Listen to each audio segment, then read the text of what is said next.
Look, Sharon Hornelstrom here, day 4 of our 30-day free Get Up and Go challenge. This is actually the 8th time we've done this Get Up and Go challenge of 30 days or more. We've done a 45 plus day challenge. We've done 6 other 30-day challenges, plus always add an extra bonus day because it gives me an opportunity to bring it all back together, summarize, and get a picture of what have we done, where have we gone, what's the outcome, and just clarify how we've met that outcome for each and every one of us, me included. So today we're going to talk about a subject and a framework that is near and dear to my heart. I've been using it for, oh my God, probably at least 40 years. 40 years. How old am I? Yeah, probably 40 years. 40 some years. Closer to 50, but I don't want to say how many closer to 50. So what is this framework? Back in the late, and this is really going to date me, late 70s, I started following Tony Robbins. And I believe Tony Robbins got this framework from Jim Rohn or some other motivational speaker or person, but it worked for me and it served me really well. It's the 7 key areas and aspects of our life. And why do I like it? Because it allows me a framework or a process to follow to think about the different areas and aspects of my life. Now, have I always done a good job doing this? No, I absolutely positively haven't. Sometimes in certain periods of my life, I was super focused in one area, maybe 2. Other times I've been spreading it out and trying to balance my life and be paying attention to all 7. Since 2010, I have consciously been paying attention to all 7 areas and aspects of my life. Prior to that, it was kind of a crapshoot, and what I focused on was what was the biggest thing in front of my face at any given time. So a lot of people are in that same boat right now. They're focusing on surviving and getting through all the craziness that's going on in the world right now with COVID-19 and all the stuff that's still happening with that. Believe it or not, it's still happening with that. We have to deal with those things. So what we're going to talk today about is these 7 areas, and I'm actually going to add 2 because for 2021, I added 2, and I think it was April, this last challenge, that I added these 2 foundational areas that I'm working on with coaches and coaching this year and probably beyond, because a lot of things that we want to work on in our lives, we don't just do once and then we're just all done. We're perfect. Boy, wouldn't it be nice if things were like that? We just did them once and boom, they stuck and we never had to think about them again. I would love that. Anybody know how to do that? Please hit me up.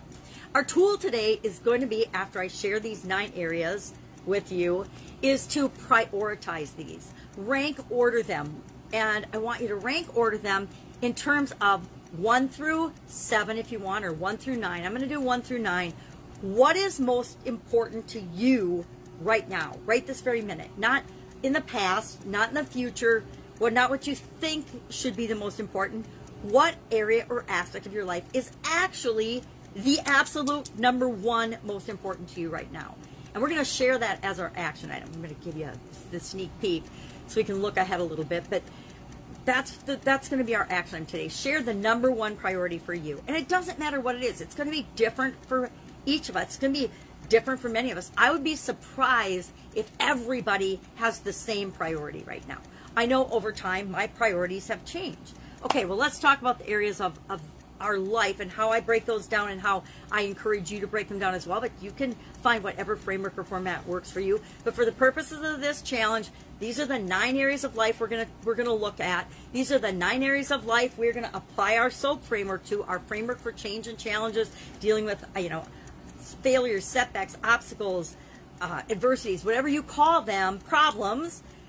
This is the grouping, and we're gonna do each of these 9 areas throughout the challenge. We're going to spend time breaking down the framework, applying it, giving you a chance to practice and try it out for yourself so you can ask questions, so we can guarantee that you'll get better results every time you face a change or challenge in the future after having done this challenge. So what are these 9 areas and aspects of our life? This is my fancy graphic, written backwards, of course, because I record on an Android device, and Androids will not flip the screen. And believe me, I've tried for several years now to figure out how to make that happen. And since I haven't been able to figure it out, I write backwards. So what are these areas and aspects of our life?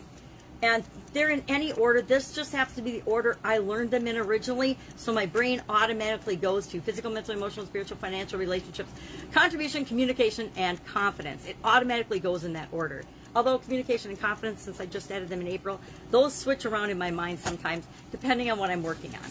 But these areas and aspects of our life, we can put almost everything in our life into that's important to us. Now, some things obviously overlap and fall into, and they all are interrelated and impact each other.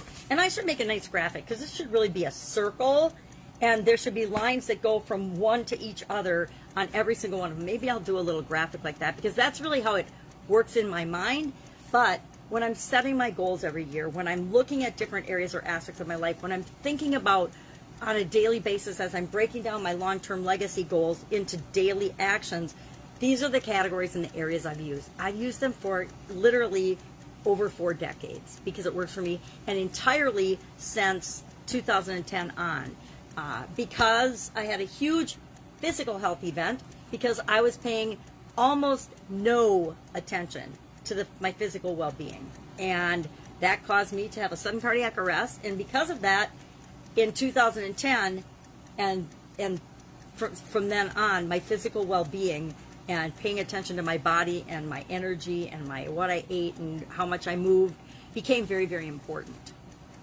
And we'll break these down. But what I want you to think about today is prioritizing these. What for you is the most important? Right now, let me think about this a minute. I would say, I don't even know which one's the most important right now because I've got them broken down so that I do things every day to move me toward my long-range goals in each of these categories. But what am I feeling right now? I don't know. I would say maybe communication, because that's the one I'm physically putting time and effort and energy into right now. And why do I like communication personally? Because I know that it impacts all the other areas. If I can communicate to my doctor how I'm feeling and what's going on inside my body, I can get a better result from that professional. If I can communicate to people in my life what's going on, how I'm feeling, what my expectations are, I will have better relationships.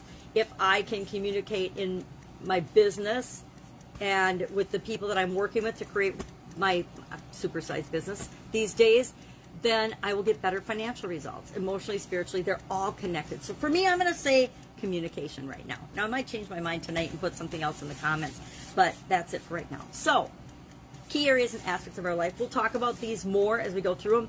Again, you have to decide, what does physical, what does that area of your life include? Mental, what does that include? Emotional, what does that include? Spiritual, what does that mean to you? Financial, what does that mean to you? What does that entail? Is that your job, your career, your business, your aspirations? What does that mean to you? Relationships, what type of relationships are involved in that for you? Contribution means how are you interacting with the rest of the world? What are you putting out there? Because what we put out there is what we get back. And then communication involves all the different types of communication, and you can decide what that means for you, as well as confidence. Confidence, self-esteem, belief in ourselves, I guess mindset's under mental, but again, like I said, they overlap. 1 to 10, 1 to 10, 1 to 9, make a list, write them down. Number 1 priority to the least important right now. Remember, it's just the least important right now. These change over time. These change when my kids were little and I was raising a family. Financial and relationships were a lot more important to me than physical, confidence, communication, contribution. Contribution probably didn't even hardly hit the list back then. It did before I had my kids. Then I had my kids and they were my priority. Then now that my kids are grown up, my grandkids are my priority. But those things take a lesser role. So all you're going to do is do this number 1 through 10. That's my 10 minutes. And share your most important priority. Have an awesome day. And I'll, of course, be with you tomorrow for day 5 of our Get Up and Go Challenge. Have an awesome day. Bye.